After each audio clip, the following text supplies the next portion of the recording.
What's up? What's up? What is up? It's another Friday, another opportunity to get together and record the thing, the magnificent thing, the beautiful, magnificent, amazing thing known as the Ball Hog Sports Talk. We are in the building today. Today's episode is going by the title of Playoffs.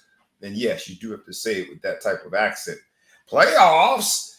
That is today's episode. We're going to get into this thing called playoffs. So you don't want to miss this. Boys and girls, cats and dogs, frogs, anything and everything in between, amphibians and all types of species. You don't want to miss this. This is going to be an exciting episode. We're going to get to the bag today because that's what the playoffs is all about. We are in the building. Make sure that you tag a friend, tag a foe, tag anyone that you know. Hop into this thing, y'all. We can get going. You know how we do it. It's the Ball Hog Sports Talk. And we're going to bring it to you live and direct, rough, rugged, and raw. So let's go. Wake up, wake up, wake up, and stay woke. Because this is the Ball Hog Sports Talk with your boy, B. Brown, ESQ, a.k.a. the Ball Hog, a.k.a. the Mouth of the South. This is the place where sports, business, and entertainment collide. And we're going to give it to you rough, rugged, and raw. So come get you a spoonful, like some grits with butter and salt. You know how we do it in the South, y'all. Make sure you do not get caught in your feelings. Strap on your seatbelt and enjoy the ride. Come on, let's go.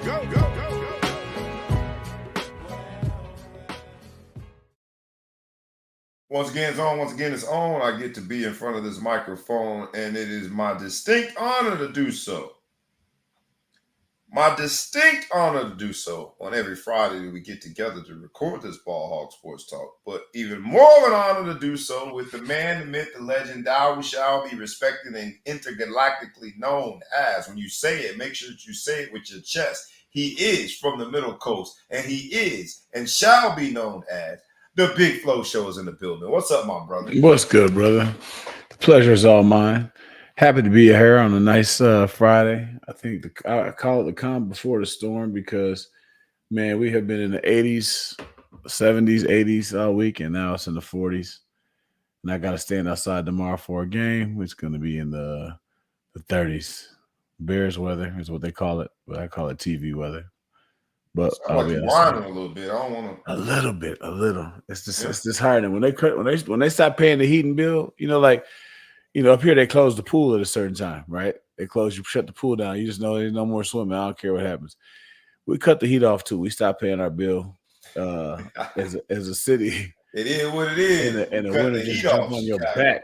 So I try to get through Thanksgiving without real bad weather because I have to be outside every once in a while. There it is, man. Well, despite the complaining, we know that y'all make them Chirac, Chicago strong, the Windy City. They tough, they thorough. We're gonna get to your Bears later on, and the ending of that Washington Commanders game. But before we do, man, let's just talk in general, man.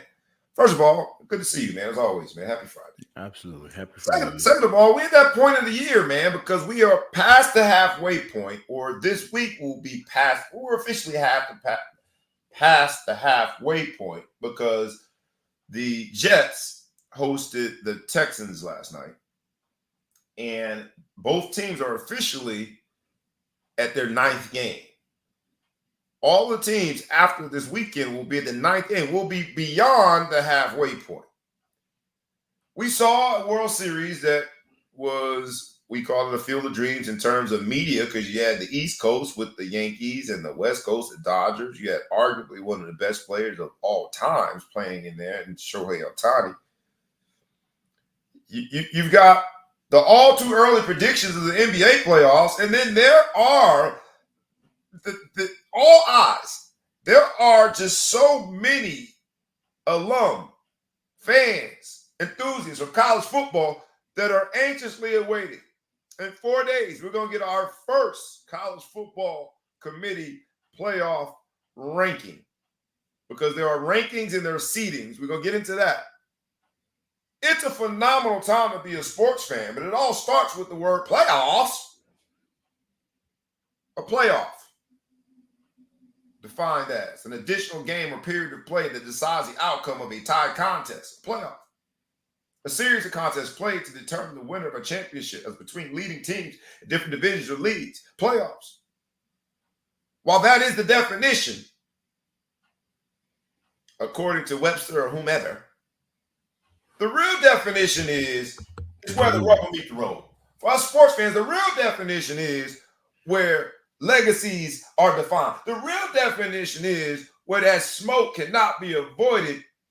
We're going to talk playoffs today. Let's start with NBA. All too early NBA predictions. I know we have, 5 games in? But there's already a line of demarcation between those who are playoff eligible and those who are not. Before we get to that, even in youth football, it's playoff time, baby. My Dark Knights are awaiting the champion of the first round. We got a bye. So trying to find some competition, trying to find some smoke so we're ready for that time. Any words of wisdom? I know you've moved on beyond your coaching years in terms of youth football. But as my staff and I get prepared for playoffs, playoffs. Any words of wisdom before we hop on the NBA? Give me something good, man. Give me a jewel. Give me a gem. I just say, when it gets to playoffs, you start playing teams from different states and whatever, you got to be able to run the ball. I know that's pretty rudimentary when you think of it, but I've been in nationals a couple times. I've witnessed nationals a few times when I wasn't actually participating in it or my son wasn't participating in it. Okay. And you have to be able to run that football. Run that ball. You got to be able to run that ball. Run that ball. You got to have something in the bag. You find something that's working, exploit it. Don't be scared to call play 3-4 times in a row if it's working. Because it's the playoffs. You lose and you go home. So all you're trying to do is win the game. Creative. Ain't time to be cute. Ain't all time you're to trying be to do is fancy. win. Ain't no time to be worried about somebody else's opinion of you and what their analysis is about your offense or your defense. It's win or go home. So you're telling me stick to what's working and make sure I got my run game. Because the beauty of it is, how many games you have to win to get to Florida? Or where is Florida the We got to win. We just got to win one game to get there. The determining factor between if you're Division I and Division II, if you win the whole overall championship, Battle of Bridges, New Jersey versus New York here to go and represent the region down in Florida. We absolutely plan to be Division I and win those games. But everybody planning to do that. So that's why I'm asking for words of wisdom, baby. I need a reminder. I'm a write it on the back of my damn play call sheet. I need a reminder. It's playoffs. You win or you go home. So ultimately you'll win 2 games and then down in Florida in order to win the national championship. Thank you to everyone who supported our cause in terms of getting down there. And I will be posting a few times in this episode. I will be posting our raffle because we're down to 7 days, baby. You only got 7 days to win that big pot, already over $15,000. But in order to win the national championship, normally you have to win 3 games down there in Florida. So as far as I'm concerned, you're going to have to go in there, establish the run, establish a play, find that mismatch, and be ready to make adjustments because somebody's going to find a mismatch on you and they're going to do the same thing. It just doesn't work the same way that you play in the season where you want to try out different parts of your offense. Sometimes you get away from what's working and do whatever. I just feel like in nationals, you find out what's working and you do it. And if somebody's doing something that's working on you, you have to have an adjustment and you have to be ready for the counterpunch that they're going to come for. Or whoever makes the first adjustment wins the game and then ultimately puts himself in a position to win a national championship. I appreciate that. Words of wisdom from the Big Flow Show right here. You heard it. And I wrote all of those down, my brother, because I do plan on taking this team down there with the rest of my coaching staff, these amazing families, and winning us a national championship. Are you 13U or 14U? We're 13U. Yeah, we're 13U. Oh. Yeah, 13U. So, that's the difference now. You're going to get down there in the real 8th grader monster division is 14U because all the holdbacks. We won 13U. Are you AYF or? We are not AYF. We UIFL. We split. We're the division. Half of them on AYF, half on UIFL. It's a whole different story for a different day. So I'm so old. My son played in the AYFL when the UIFL started. Probably he was in 2nd or 3rd grade. Oh wow! And then we did those, and then it came back to the AYFL. Older than Methuselah. I don't know what the status is right now with that, but we we had a good time with it. I'll say that we had a good time with it. We had to win a regional game to get down there. Had to go to Cleveland and win a regional game, and then come to find out the team that we beat, they gave them the at large bid, so they got to go anyway. So we could have just saved that gas money, just met y'all down in Florida. We did the same thing last year with the team we beat because we were both nationally ranked. Ended up going down there anyway. 30-second version of this answer: greatest memory from any playoff game that you can just right off the top of your head come to memory. It is what greatest memory of any Real playoff game? easy. We were in the national championship game against Moval, I believe, from California. Mm-hmm. I think that's Moraine Valley or something like that. We had a bunch of stars on that team. They were all the whole playoffs. Everybody was trying to stop a kid named Tyler Morse, who plays for Michigan right now. So they were doing it. So they had my son playing on the outside. They wanted him to run the slant so that he could open it up and take DBs away for Tyler. He waved it off, tapped his hip, which meant he's going to run a go route. Mm-hmm. He runs a go route. This is one of his best friends, a kid named Caden Cobb, throws the ball over his shoulder, catches the ball, national champs.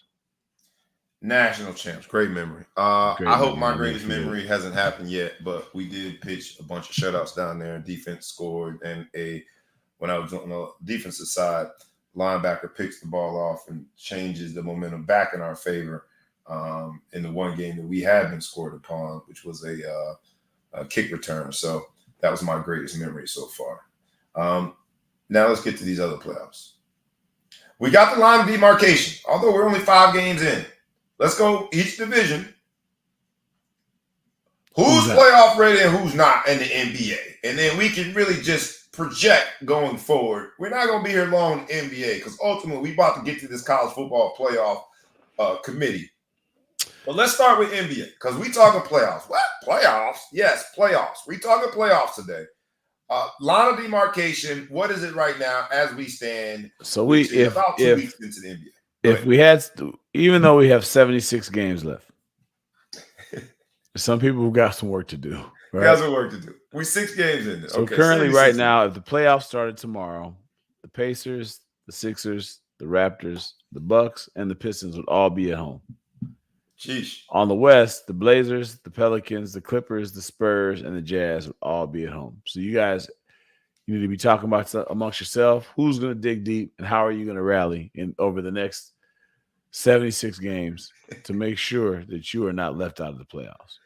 I almost want to take a picture of this and think, like, let's talk about this. We'll talk about it in a few months. But look, we just saw the end of what was pretty much a one-sided World Series. And that season's even longer than the NBA. But at one point in the early innings, pun intended, of the MLB season, like there were these games that you let slip away that towards the end of the season, right? It's easy to focus on the playoff race when everyone's trying to jockey for position you need 2 more games. What we're doing in this episode of the Ball Hog Sports Talk, entitled Playoffs, what playoffs, is we're making these games important because every year, especially when it comes to the NFL, only 17 games, especially when it comes to college football, with the expansion to 12 teams, you still have every week is very important. But even when it comes to the NBA and other longer seasons, it normally boils down to 1 or 2 games. So how do you have the other divisions so far? Well, again, if the playoffs started today, the Cleveland Cavaliers would have home court advantage throughout the playoffs. And the Oklahoma City Thunder would have home court advantage to the Western Conference Finals. There it is. But don't stress. Only 4 games separate last place from first place. All right. So there's still time. The Bulls, my Bulls would be a 3 seed. I kind of like the way we're going through this because I may not be able to talk like this very often. The Bulls are a 3 seed right now. There you go. The Heat are on the bubble. We're on the bubble right now. They lose another game, they're in the play-in conversation. We out of there. Yeah, you're not out there just in the play. You're just in We're in the playing. playing games. You're in the playing games. Right now, the Lakers are comfortable one game ahead, so that they're not in the playing conversation. But all too familiar playing conversation. We don't want to be a part of that. Again, they're only one game behind first place, but they're only one game ahead of the bubble. So Look, we tease a little bit, but truth of the matter is when you go to the NBA site and you look at the standings, they've already created these lines that say playoff bound and not. Why? Because the center of our universe as sports fans, the center of our universe as producers of this podcast and this riveting sports business and entertainment content that you get on a weekly basis, the center of our universe is the playoffs. The center of the arguments when we talk about legacy, I don't care what sport it is, which athlete we are debating, the center of it is what they did in the playoffs, what they did when the championships were on the line. And so we are giving you this way too early look and glimpse into the NBA playoffs, really as sort of a wink, wink, have fun. But the truth of the matter is, this is the beginning of the season that will be 2024, 2025, that will mark legacies. And even these games matter. Let's get into a sport that is a little closer to the playoffs, the NFL. All right, we're at the halfway point for most. We're straddling the fence, right? There is no halfway point for you math people. This would be the middle number. What is that? Not the mode. No, mode is the most. What is it? Median, mean, mode, whatever. Mean or median? Mean is average. So it's the median number. Is that right? Sounds good to me. It sounds right to you? But it's the game between the middle point because it's 17 games. This is their 9th game. What do you see? We'll start, if you want to just lick your wounds and at least talk about the Bears game. I'll give you the platform to do that prior to us talking about what does the playoff picture look like for NFL. I'll start with you. What say you, my brother?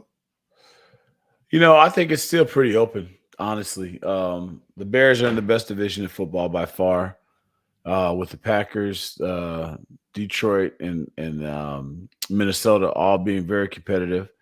We let one go. We should not have let go. We had the game won. One of our goofy ass DBs was taking pictures for the fans and stunting, and then he got back involved in the play just enough time to ruin it. Matter of fact, I think we win the game if he just stays with the fans and keeps talking. Him getting back to get involved to tip the ball up. I've never been on the receiving end of a Hail Mary. They've never invited me to the scrum. But to my understanding, never too late. Never too late. To my understanding, there's got to be someone deeper than the deepest and shorter than the shortest, right? Yeah, there's a diamond that the offense tries to create. And so the way that you presented it is how the defense talks about it. When there's a Hail Mary that is in the air, the offense tries to create a diamond. Someone that's about 5 yards short of the end zone, someone that is on the end zone line, making sure that you are in the end zone if you catch it, and then someone in the back that's for a deflection that's about halfway. The end zone itself is 10 yards, or about halfway through the end zone. So you got 5 yards in front, somebody on the end zone line, and then someone 5 yards into the end zone. Noah Brown caught the deflection. New Jersey represent, baby. I'm at the median, if you will, because I've been in New Jersey 18 years now, and I only spent 18 years in Florida. Sooner or later, I gotta really buy into this New Jersey thing. But Noah Brown, a New Jerseyan, caught the deflection, which was largely predicated by what are you calling that defensive back from the Bears? Cut. What do you call him? Cut. Mr. Cut. They're not gonna cut him.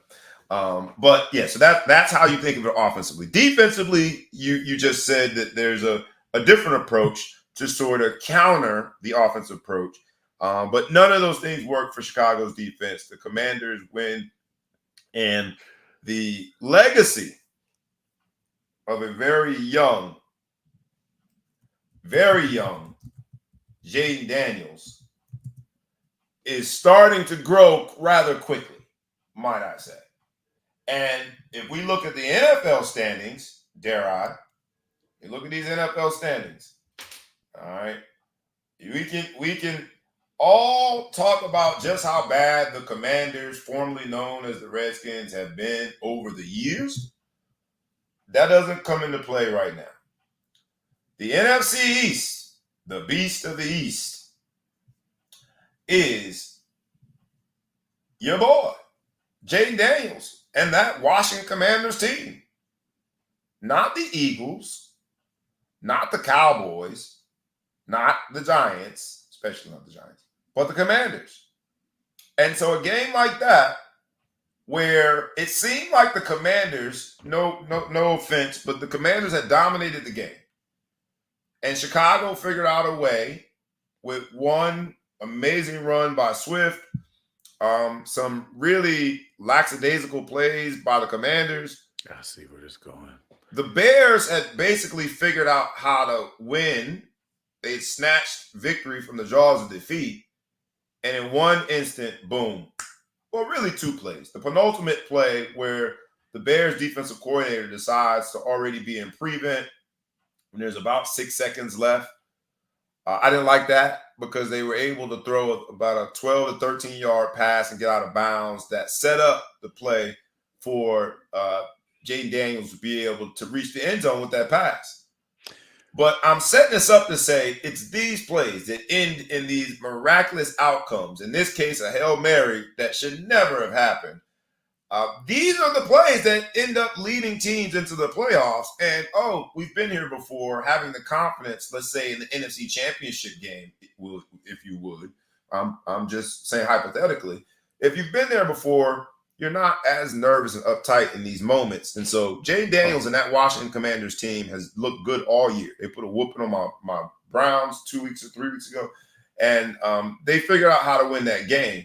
But I'm setting it all up just to talk about how these outcomes, these miraculous outcomes, and the Bears figured out how to snatch defeat out of the jaws of victory after they had just done the exact opposite. Right. These are the games that impact playoffs. Not to put salt in your wound, but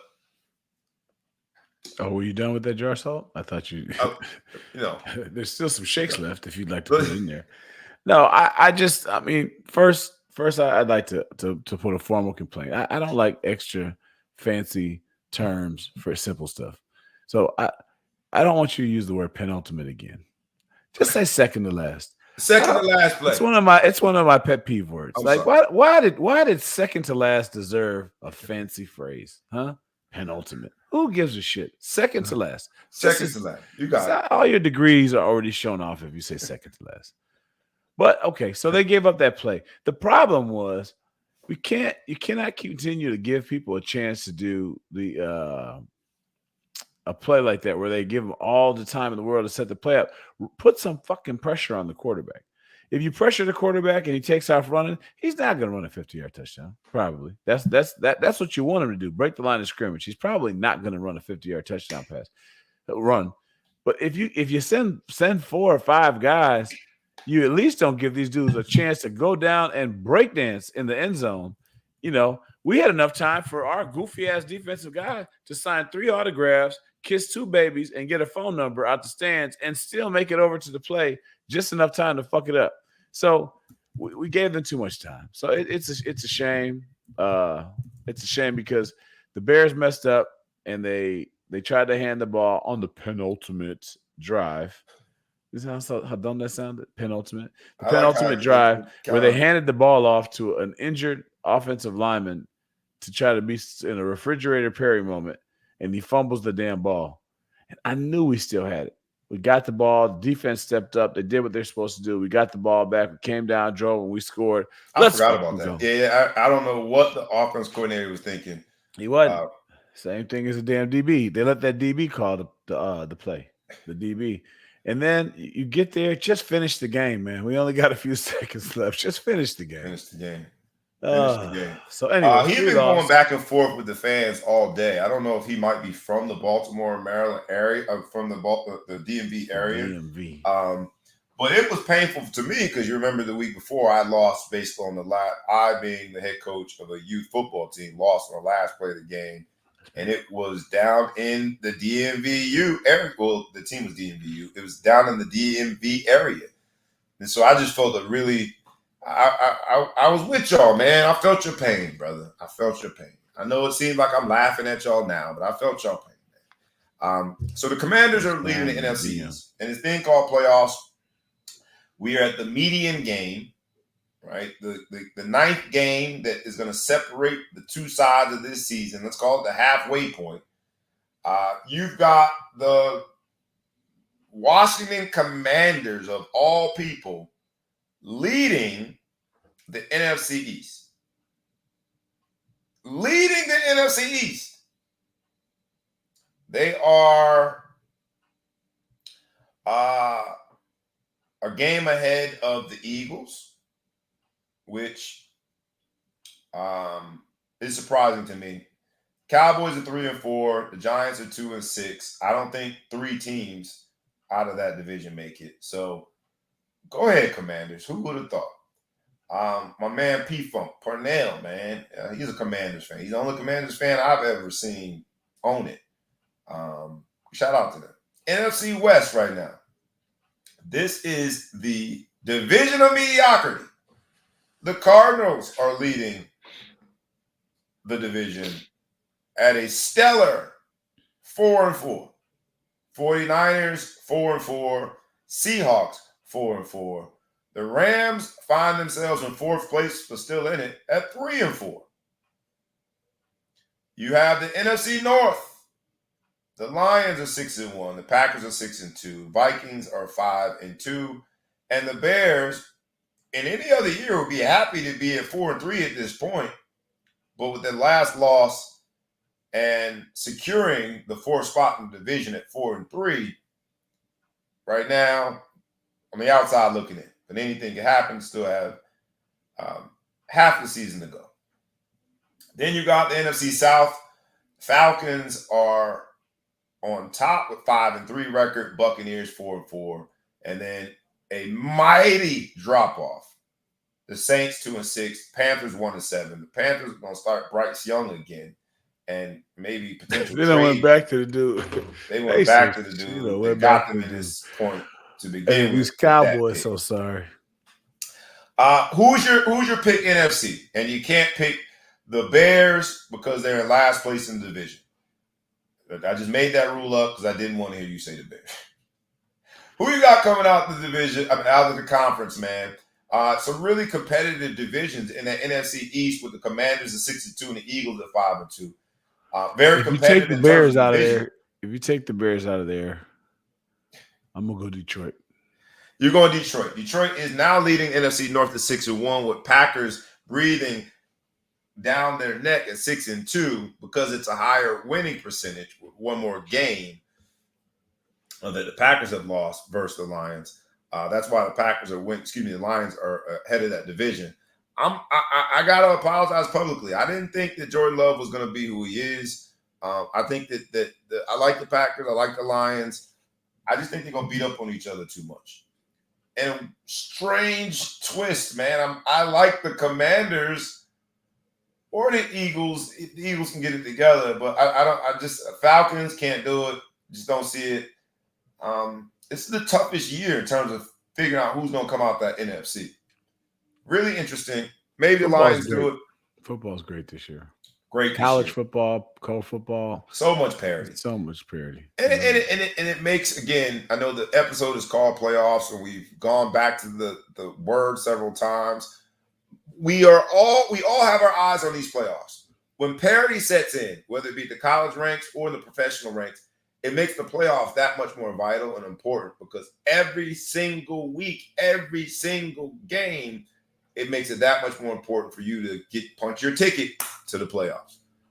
We'll go AFC quickly before we head over to some college football. And we are going to dive in. For those of you who are not familiar with the new expanded 12-team college football playoff system that will be in effect this season. Playoffs, yes, playoffs. It's a real playoffs. It ain't that Final Four thing that has been over the last several iterations of college football seasons. This is a real playoffs, 12 teams. Stay tuned. We got something good for you. In the AFC, man, you got the AFC East. The Bills are atop 6-2, and it would take a hamstring on the back stretch, one of the Charlie horses for anybody to catch him. You got the Jets at 3-6, the Dolphins at 2-5, Patriots at 2-6. I mean, god awful. The whole division is bad, other than the Bills. You've got the Jets figured out a way to win this week. Hats off to them, but not a lot of promise there. AFC West, you got the only undefeated team left in the Kansas City Chiefs. Every year, they seem to be in the hunt. They're in the hunt again. But because of parity, you got the Broncos and the Chargers not far behind. Broncos at 5-3, Chargers at 4-3. And then you got the Raiders looking from way down below at 2-6. AFC North. And here's where you get your payback, because I said that the Cleveland Browns, this was their year, they're going to win the Super Bowl. I didn't think that Deshaun Watson could play any worse than he's already played. And he told me simply, hey, man, hold my beer. But Jameis came in and got us a dub last week, so watch out. But the Steelers are top 6-2. All Mike Tomlin does is win games. Playoffs, that's like the question inherent in the statement of playoffs is not a question when it comes to Mike Tomlin. It's more like playoffs! Exclamation points. The brother figures it out, man. He just figures it out. He's at 6-2. Got the Ravens at 5-3 after their unexpected loss to the Browns last week. You got the Bengals at 3-5 and the Browns at 2-6. Looks like a two-way race in the AFC North, as it has been for a while now. Steelers and the Ravens are top of the AFC North. AFC South is the Texans at 6-3. Lost last night unexpectedly. I do like Stroud. CJ Stroud just seems like a great leader. Afterwards, he said, I think this is exactly what we need as a wake-up call. And what better time to have a wake-up call during the median game, the one right in between. The rest of the season, you got 8 games to go, and hopefully they have awoken. You have the Colts at 4-4, Jaguars 2-6, Titans at 1-6. So the Texans are looking good. CJ Stroud is quite the leader, man. I like what they have going on there. Who do you have coming out the AFC, and you can't pick the Chiefs? I'm just making up rules. You can't make that. Making up rules. The Chiefs. That's what I have. All right, so who else then? Chiefs, and who would you say they play in the AFC Championship game? How about that? The Ravens. Baltimore. You're going Ravens. But I'm going Texans, man. I really think CJ Stroud and that team is ready. I do like D'Amico Ryans, a young black coach. I'm going Texans. I got Texans versus Kansas City Chiefs in the AFC Championship game. All right. Like we ask you guys every week, to those who are watching live, please like, comment, share, tag a friend, tag a foe, tag anyone you know. Please subscribe to the YouTube channel and the podcast. Now, we talked about the playoffs in the NBA. We talked about the playoffs in the NFL. Let us hear who you have coming out of the NFC conference. Who do you have coming out of the AFC conference? Chime in. We want to hear it now. It's so easy to say once it's one game left. We got 8 games left. Say it with your chest. Say it proud. Say it loud. Same thing with the NBA. We got a whopping 76 games left. Tell me now who's going to make the playoffs. I don't want to hear your prediction when there's only 3 games left. It ain't really hard to do. We want to hear your predictions now. We know we've had some issues with the comment function. So if you comment and we don't respond, just know that it wasn't, we weren't ignoring it. All right. Now let's get into the meat and potatoes. We got to do it. This is the first year that college football will have 12 teams that will enter the additional rounds of competition known as playoffs. That's right, it's the playoffs. 12 teams. Before I do that, I want to make sure I test this comment function. We're gonna pause for the calls. This is how we're gonna pay our bills. We are going to advertise this 50-50 raffle, virtual 50-50 raffle. You click on that. It's already over $15,000. I'm trying to grow. I'm trying to double it in 7 days. We got 7 days left. Let's see if we can get to $30,000. That means for $7.50, you could be in position to win 15 grand. You too, for $7.50, you too could $7.50. 750. 750. And more important, you can help young men go and participate in the national UIFL championship down in Plant City, Florida. So every dollar goes to the kids. Please, please, please help the kids out, man. So I spend a lot of my time. Great kids, great families, great opportunities, and great experiences. All right. Quickly, it came to mind as soon as I said greatest memory in playoffs, one rattle right off your brain. Each one of these young people that I have the blessing of coaching is developing these memories. So please, we ask you to help us, and we're going to help you help us by giving you an opportunity to win a whole bunch of money, a big cash pot of money, and you will be helping the kids get to Florida, travel, the lodging, the food, the uniforms. It's all self-funded. So in advance, thank you. Now we got to do it, man. We got to do it. If there are any podcasters out there who are qualified, not because we are two handsome brothers. Well, I'm a handsome brother and you all right. You know, you all right. Not because we are two educated brothers. Not because we got swag. Not because we both played college football, but because we do it rough, rugged, and raw. Because we are the Ball Hawk Sports Talk, where sports, business, and entertainment collide. Because we are two businessmen to get together to discuss sports in an entertaining fashion, who better to discuss this new business opportunity known as the college football playoffs that is expanded to 12 teams, that has a very new mechanism that they're going to use to figure out those 12 teams. You got the rankings that have been published from the beginning of time. You got preseason and now the existing week-to-week season rankings. But then the committee is going to create these seeds that will take the rankings in they'll take it in context, they'll take it into consideration, they'll take it into the factoring of what the seeds are, but the rankings and the seeds don't necessarily match. In addition, there's some stipulations into the 12 teams that include consideration of conference championships in order to get to the top 4 seeds. Seeds, not rankings, seeds. Those top 4 seeds have the bye in week 1 of these new 12-team college football playoff system. Does that make sense to everybody? Do you think they're picking up what we're putting down? I hope so. First time you hear that described that way, what do you think? And we'll get into more of the mechanisms of it. We'll go through like literally piece by piece how people should be thinking about these new college football playoffs. But when you hear of that, what do you think? Right? It's first time we've done this. Right? You got, more than a little bit of interest when it comes to college football. You got more than enough experience when it comes to this whole playoff system and what it has been. You hear of the new system, you think of the expansion of teams. You think of the new mechanisms and figuring out seeds versus rankings, which includes the consideration of conference championships. First thing that comes to mind as we get ready for this playoff picture in college football. What a good place college football is in right now. Tell me more.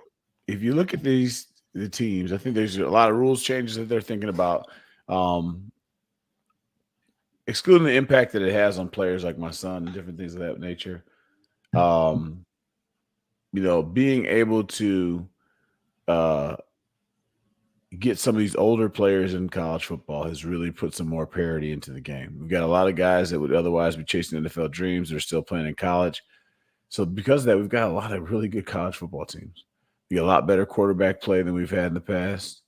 I just think that we're college football is in a really good place as far as the product that's on the field. Yeah. Yeah, I agree. This college football playoff committee structurally, it's the same. You still got 13 members with ties to different leagues around the country. A committee member has to recuse him or herself from discussing any school where they or an immediate family member receives compensation. Do you think that clears up enough of the conflict? In said year, right? They could have got paid from, like, I think Tyrone Willingham at one point was on the committee. They could have got paid in the past, but in said year, you cannot receive compensation and still weigh in on any particular team. Do you think that clears up enough of the conflict? Say that again. If you receive compensation, you can't weigh in on. Yep. So in year 2024, if I receive, let's just go with University of Rutgers, right? Rutgers University.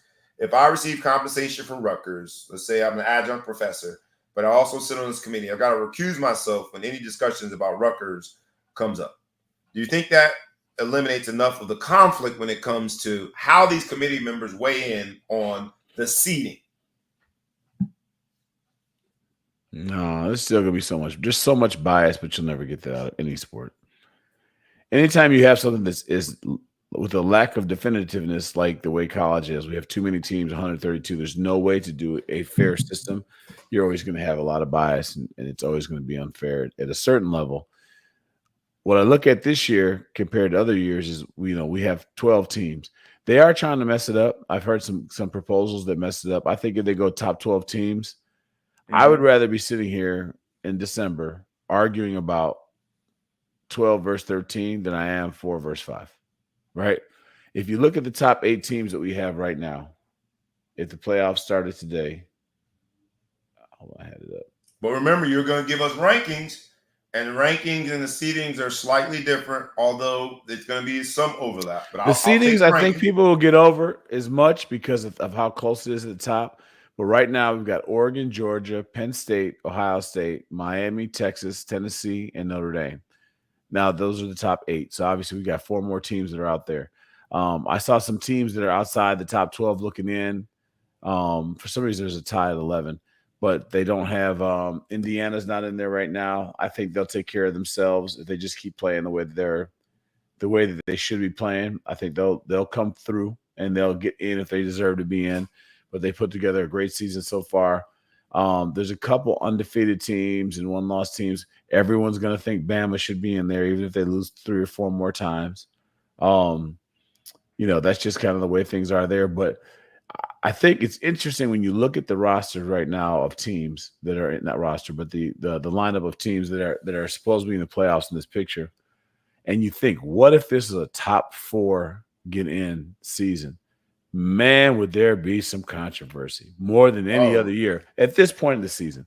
Obviously, every year we complain about that. Every year when you get to the end, there's usually 1 to 2 teams maybe that we argue about that should be in.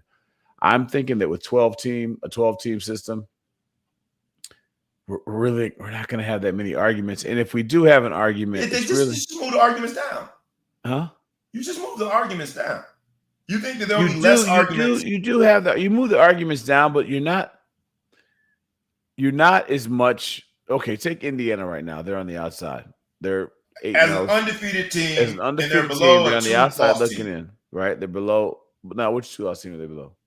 Aren't they? I'm sorry, I'm not looking. They're above Alabama. They're above Alabama. There's still going to be arguments. Will Mitchell, appreciate you chiming in, and those of you guys who are chiming in and we don't see your comments, I found a little glitch where there's a bunch of sources that will not allow us to compliment. So if you see me looking down, I've been trying to fix it. I don't know how to do it, but we do not get comments like we used to, and there's some stuff that we need to do to fix that. Oh, my bad, and I didn't see it, so I'll put those up. Sorry. Anyway, so we'll see how that works out. We'll figure it out, and hopefully we'll get things right. But anyway, long story short, I don't think many people think the 13th ranked team has a legitimate chance to win. I do think sometimes, like let's take Florida State last year. Not fair. Hold on, man. Let's take Florida State last year that was undefeated. Obviously, their quarterback was gone. They proved wrong, but they had a legitimate argument to say we are the best team in the country. Yes, they were undefeated. They went in there, and they should have a chance to play. Indiana's the 13th team. I don't think anybody really thinks Indiana's going to go out there and win the national championship. Not that they can't. And again, we're still early. We've got a lot of season left. When it comes to the top 8, we've got a lot of season left because this week Penn State and Ohio State are playing, so that's going to be a big matchup. What That's happens a if big Ohio one. State loses? If Penn State loses a game, are they out of the picture? If Ohio State loses another game, who beat Ohio State? Oh, yeah, Oregon. If Ohio State loses another game, are they really out of it? Because now they've lost the number 1 team, and then Penn State will be like the number 3 team. If it's a close game like it was against that, are they really not worthy of a chance? We're going to have those kind of arguments, but they just get a little bit less stand on your room and go crazy when it's 12-13 versus the top 4. The top 4 or 5 teams, I think, would be more obvious. I think it's the exact opposite. My man, Big Will, what up? Not only a great youth football coach, but the bros. Always appreciate your support, team. I would argue the exact opposite. I think those are the teams that have been largely, we'll take Indiana. Indiana hasn't been in the conversation about anything near college football championship since the inception of the football program. Mm-hmm. So I would argue that those teams that are not the traditional blue bloods of college football playoffs around this time, they're going to have a more vocal outcry for why the system needs to have these type of teams in. And they're going to have, in my humble opinion, they're going to be even hungrier to make it in at the 12. Now, whether or not they have a legitimate shot, I go to, it's different basketball, but I go to UConn the year that they had to win the conference championship to make it in. The argument has always been if you expand the number of teams and give people an opportunity to show what they can do, because a lot of these teams have more momentum late in the season. The argument has been if you let them in and they get a chance, we will see that there's far more parity in college football than the College Football Playoff Committee has allotted over the last 5 iterations of what we've seen. It has been the wink, wink, reputational input that some of these schools have gotten that have gotten them over the hump when it comes to this playoff committee. But the truth of the matter is, I don't care what you've done over the last 5 years. The playoff committee should be looking into this season, these rosters, and figuring out whether or not this team belongs in this playoffs. And so the expansion to 12, I think, is going to bring an even louder uproar from the teams that are on the outside looking in, especially in cases like if Indiana were to finish their season undefeated and not make it in. It's an even louder outcry because it's including people that aren't normally included in these conversations. Not to mention, you've got the Notre Dame exception that Notre Dame can never be in the exempt 4, the bye, because they don't have a conference championship. And so, I think that's fair. I think it's fair, too, because you're eliminating one of the games, right? Now, if we are on our safety and, increased health provisions high horse, it's tough to see where this new model fits into that. Because in order to win a game, if you're not in the top 4, which is essentially, the top 4, the buys are going to be, it's not exact, but it's pretty much going to be what it was, right? Like you win a conference championship, and that is what the college football playoffs were, those 4, right? And then you've got 5 through 12 that are all fighting for a spot. If you're 5 through 12 and you made it to a conference championship, you've got not 1 conference championship, not 2 round 1 of the 12-team playoff, not 3 round 2 of the 12-team playoff, not 4 round 3 of the championship playoff, but 5, that's the actual national championship. 5 additional games that you would have to play in our hypothetical of Indiana making it to the championship, not being in the top 4, and needing to win a national title. I love it from a pure fan perspective, being able to watch more college football at a time of year where Lord knows we got all of that holiday food, we got the candy, we got some days off. I love it. But I got to also admit the former player in me, the friend of guys that are dealing with a lot of health issues, the realist that looks at my own life very closely, because I did have several encounters with concussions. And so I'm always paying close attention to my cognitive abilities and things of that nature. It scares me a bit. It's a bit bittersweet. There's sports, business, and entertainment. Entertainment, check every box, got it. Sports, check every box, got it. Business, there's two sides of that. There's big business in these games, and there's going to be a lot of, ad revenue and TV money, dollars, ticket sales, memorabilia. On the front end, the business is amazing. On the back end, the legal eye, if you will, and the litigious concerns that I have make me think that there's going to be some backlash to these increased games because there's increased threat of injury. At a time where guys were already deciding not to play because of the risk of injury, it scares me a little bit. I'll give you last word on sort of that. Before we do, actually, let's break down mechanics a little bit more, and then I'll give you the last word on the whole topic. But the mechanics of it go like this. For those who do not know, you came to the right place this morning, baby. Ball Hawk Sports Talk. We got some good information in this thing, baby. All right. So the mechanics go a little bit like this. I talked about those first two teams. Oh, my computer's tripping, of course. I talked about those first few teams, but there's going to be basically the groupings, right, will be 7 groups. So from 1 through 9 on the seeding side, right? And at this point, the seedings are kind of similar to the rankings, but there'll be 7 total groups. The first 3 groups are every 3 spots, 1 through 9. You got 1 through 3, one group. 4 through 6, next group. 7 through 9, third group. All right. Then you got 4 additional groups that are for every 4 spots from 10 through 25. The votes are taken anonymously into a computer system, and only the college football playoff staff is able to see the results of the votes. None of the committee members know.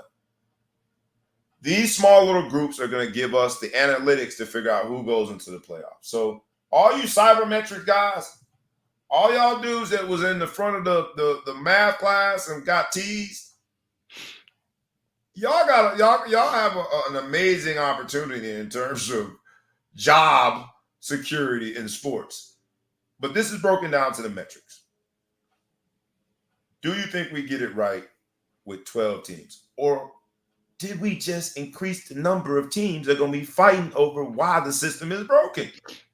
I think we got it better. I mean, you're never going to get it perfect unless they go to the super conference, which still won't work, where they add the 2 teams, whatever, because you're still going to wonder. There's 132 teams. You can't go through 132 teams and not make a mistake as to who should be in.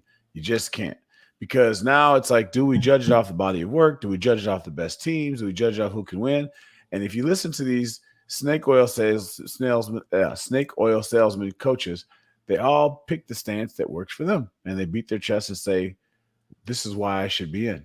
It shouldn't matter about this. And that same, just like politicians, the same goofies are going to come back the next year. Man. Come on, man. Come stepping on my toes. Technically, right now, I'm a politician, bro. You're a glorified volunteer, but So hey, whoever heard that, y'all discard that. We got an election coming up. Y'all make sure y'all vote. Don't listen to that trash. Man. But I'm just saying, like at the end of the day, you have these volunteer. Jeez. These coaches are going to get up and beat their chest and say why they should get it and why things shouldn't matter and why. And the same exact scenario the next year, if they're on the other side of it, they're going to make that same argument. But I like my chances of not now they are trying to mess it up.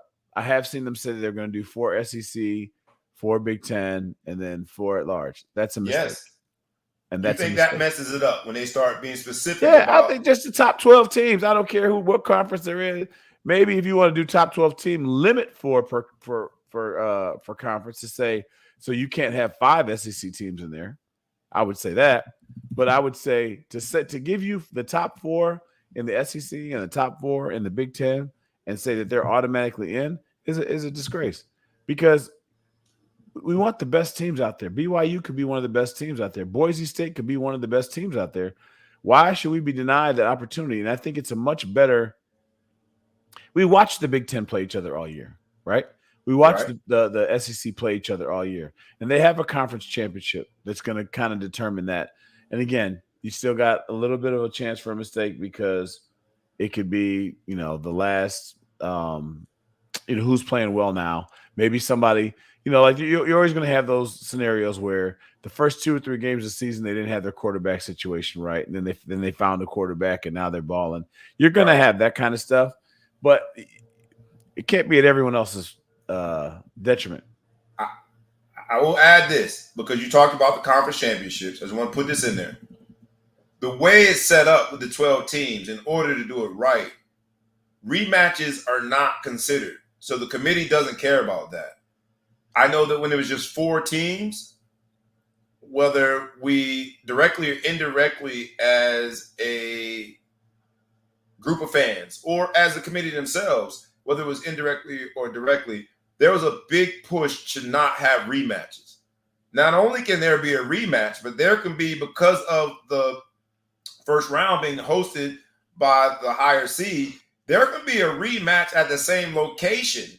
And that's the only way they could do it to make it fair for all 12 teams. You cannot consider, the committee cannot consider rematches as a way to figure out their seeding.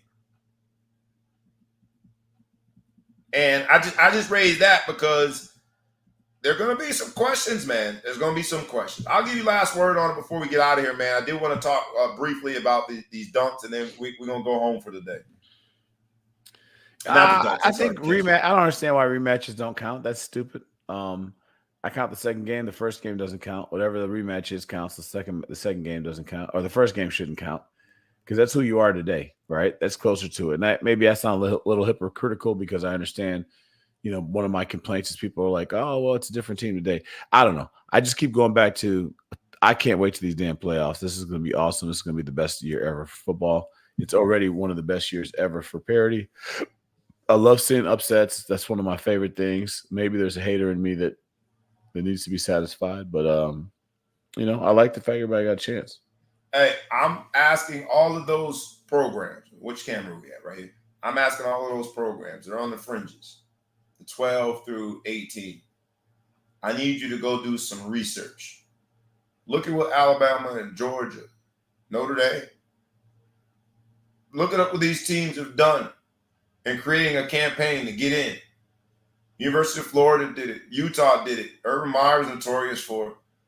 There have been some of the most notorious coaches, well-known, well-regarded coaches that have created their own campaign to get in.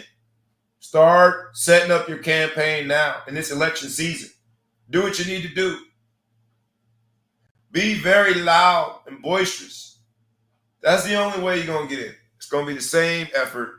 Just move down a few seeds.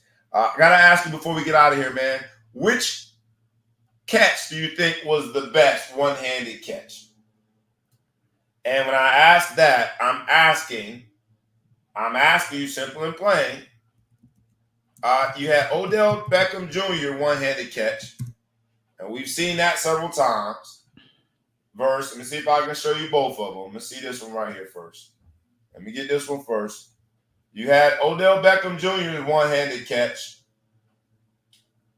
Oh, this is perfect. You got both of them right there together. Versus last night's one-handed catch. Let me share my screen so you can see it. All right. Which one do you think was the best one-handed catch ever? Oops. Show that one. Which one do you think was the best one-handed catch ever? Let's see if I can get it over here. I can't, but you can see. I gotta go just off watching the video. I gotta go Odell. I gotta go Odell because it's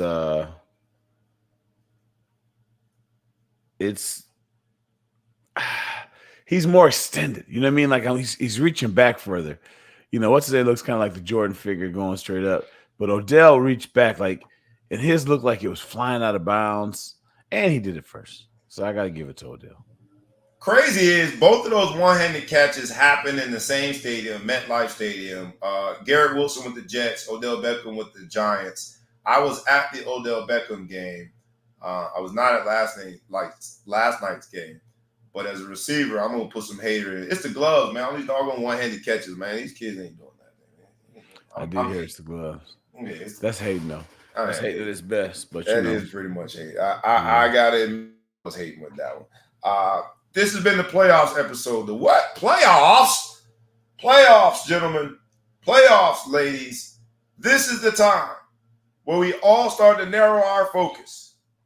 The playoffs determine legacy. The playoffs determine championships. The playoffs determine how you and I, as fans these days, we're not players anymore, as fans, do we go to work mad on Monday? The playoffs normally determine that. And the same thing is true for youth sports. For all of my youth coaches, my man Big Will in the building, anybody else that's dealing with these young people, keep a steady hand because it's just another game, although it will determine if you win a championship. Make sure they have the medal for it. Make sure they have the conviction for it, the courage for it. Most importantly, make sure that they have fun. This has been our episode. Give you last word. Anything, Big Flo, before we let them go? Have a great weekend. Have a great weekend, everybody. It's November 1st. It's going to be New Year's before you know it. Enjoy your people, enjoy your family, enjoy your life, and enjoy your weekend. We appreciate you as always. I did put in the comments, and I'll put it again. I did put, simple and plain, I put the raffle in there that goes to our youth football endeavors to try to get these kids down to nationals. It is already over $15,000. They have a week left. I'm trying to grow it twofold to make it $30,000. For $750, man, you go get you a ticket and help these young people out, whether it be travel, lodging, uniforms. The national experience and getting to see kids from around the country is an amazing experience. We do plan to win the national championship and bring that trophy home, the UIFL Division I championship home. But either way, we cannot do it without your help. So please support the raffle. And then please support the Ball Hog Sports Talk. Please like, please comment, please share, tag a friend, tag a foe, tag anyone you know, and subscribe to the YouTube channel and to the podcast. From the bottom of our hearts, the Ball Hog Sports Talk, where sports, business, and entertainment collide. Two businessmen get together to discuss sports in an entertaining fashion. We do it one way and one way only, rough, rugged, and raw. The Big Flow Show from the Middle Coast was in the building today. And I am your boy, B. Brown, ESQ, a.k.a. the Ball Hog, a.k.a. the Mouth of South, a.k.a. Mr. Excessive Celebration, a.k.a. Breezy, a.k.a. Coach Bobby, a.k.a. the Councilman. From the bottom of our heart, we ask you to continue supporting us. Like, comment, share, tag a friend, tag a foe, tag anyone you know. Subscribe to the YouTube channel and the podcast. And with that, we is out. See y'all next week. Peace.